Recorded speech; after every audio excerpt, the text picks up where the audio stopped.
What's up, guys? So, RFK Jr., new position in government, going to make us all healthy again. Let's just get the first thing out of the way. Like he said, Trump's diet is poison because he likes McDonald's and Diet Cokes and this and that.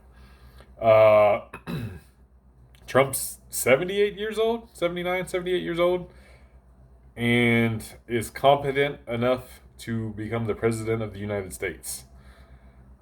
If what he's eating is poison, it is a very, very, very ineffective poison. I think we can agree on that. If I was poisoning somebody, I wouldn't expect them to be that advanced in age and being able to be president of a whole country. So yeah, it's crazy talk. It's using buzzwords. We've seen now the science teacher who lost 60 pounds eating McDonald's every day. He ate French fries every day as part of this. He controlled his portions and he exercised. That's the problem, okay? That's the health crisis in America. Is the average American eating like 3,500 calories a day and getting less than 20 minutes of physical activity a day. You combine those two together, and obesity, and we've seen so many diseases linked to obesity. Um, Calling on McDonald's to switch out their seed oils that they use for frying their French fries with beef tallow. It's not going to change anything. There's still so many calories in there, and it's still going to be delicious and easy to overeat. That's not going to change anything.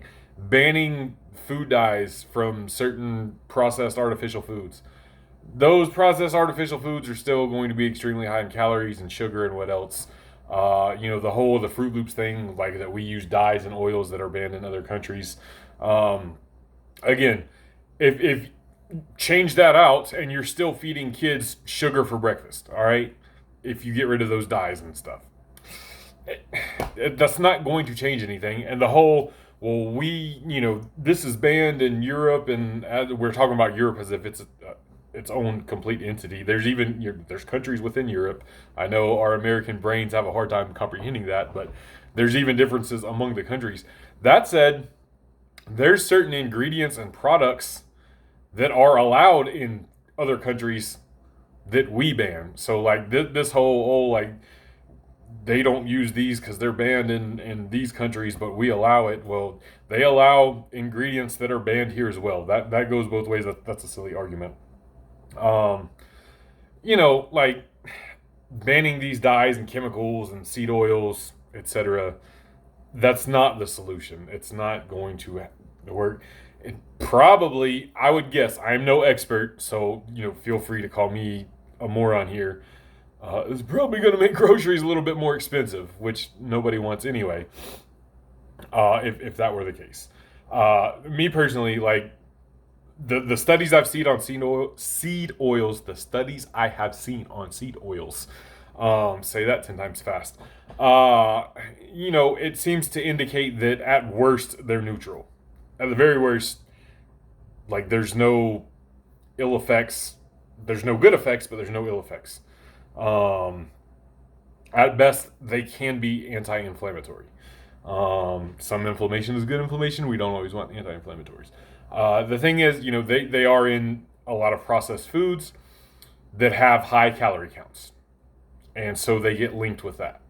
And that's the same as the some of these old studies saying that red meat is bad for you. Well, they're studying. They're not calorie controlled studies, and they're studying people eating a Western diet. Uh, you know, Eating excess calories and being obese, and linking red meat to these issues when the issues is probably the overconsumption of calorie and obesity and lack of physical exercise. Red meat is probably not bad for you.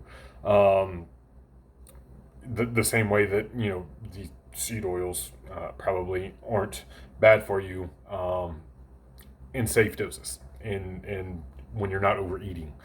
Um, the food dyes and stuff. Again, there's certain studies linking hyperactivity and things to some kids. what you can, some it affects, some it doesn't. Is that worth banning them? I mean, honestly, again, I personally, and this is my personal experience, I'm not going to tell you necessarily what you should do. Um, I don't eat enough of these fake foods for it to matter. So when I go to grab a bag of M&Ms or something, I don't care that there's red 40 or whatever in it. I don't care. I don't care about the red dyes, yellow dyes. I'm not sitting here eating M&Ms every single day.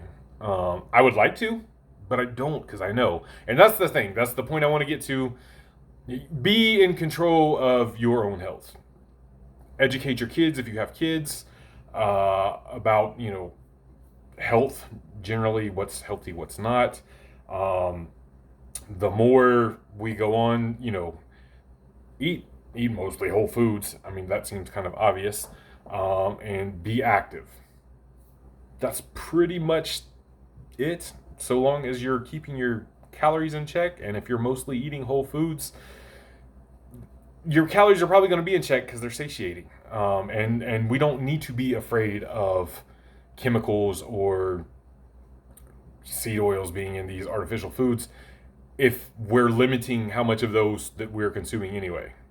And even if we're not, a lot of these things have to be a really, really, really high dose for them to be toxic. And the poison is in the dose.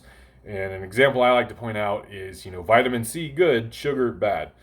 However, the lethal dose of vitamin C is lower than the lethal dose of sugar. So, and both of those are amounts that you're probably not going to consume all at one time, but the poison is in the dose. Obviously, over time, the sugar, it's the calories. It puts you in a caloric surplus, which tends to lead to these issues down the road.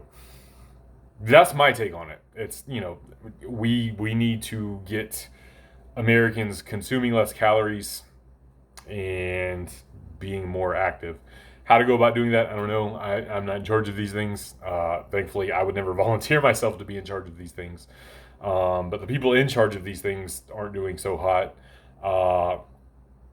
It's politics are buzzwords and votes and headlines, and that's why I don't really dive into them, nor do I care for politicians. And in this case, RFK Jr. he looks the part, but at the end of the day, he's another dude who's not really educated in this field. Spoiler alert: I'm not really neither. But I've been in and around this space long enough to make some pretty well thought out inferences on these things. So I just want to say, be in charge and responsible for your own health and your family's health, and try to start from there, just being more active, and it doesn't have to be scary to treat yourself to some of these fake artificial foods or anything. Generally, so long as you're keeping your calories overall in check and you're being active, for the most part, you are going to be in good shape and lead a healthy and hopefully prosperous life. Peace!